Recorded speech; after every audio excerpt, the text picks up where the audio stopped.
Hi guys, in this quick video we'll be demonstrating how the headphone and control room outputs work on the Alto Professional ZMX and TMX series mixers.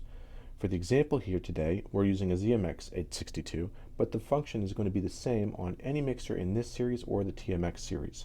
We've got the mixer set up in a pretty neutral way with just a single audio source coming in on channel 1.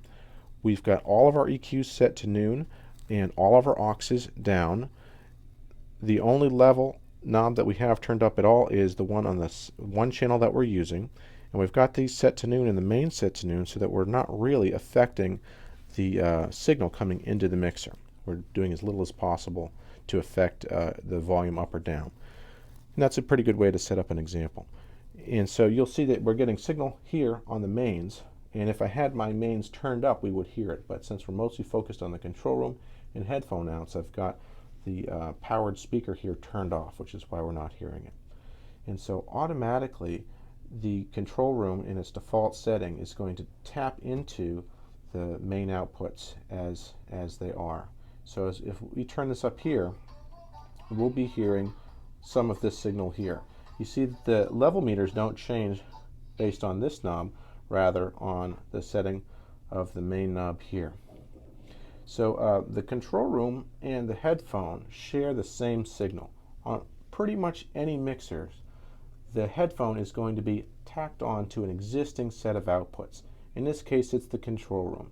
And so whatever comes out the control room is also going to come out the headphones, and they share the same volume knob and the same signal. And again, that signal is tapped right into the main output. It actually comes after this knob here in the whole signal path. So what that does mean is if you turn your main volume down, it's also going to turn the volume down that's coming out of the control rooms and the headphone outputs. And that's pretty typical for mixers that are focused on a live output. It's not unusual for the control room to be ganged up with the main output as well. There's an alternate function for the control room outputs, and you can switch it from tapping into the main after this knob here. We can switch it to tapping into the auxiliary inputs, which are these RCAs here, and that's controlled right here. So the control, when this knob is, when this button is pushed into the aux setting, it is tapping the signal after this aux in knob. And so the same way that this knob affects our headphone volume here, if I have it set to aux, this knob will also affect this as well. So this is always coming after this or this knob, depending on your setting right here.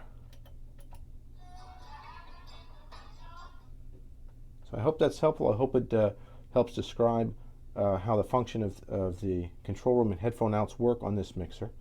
And thanks for watching.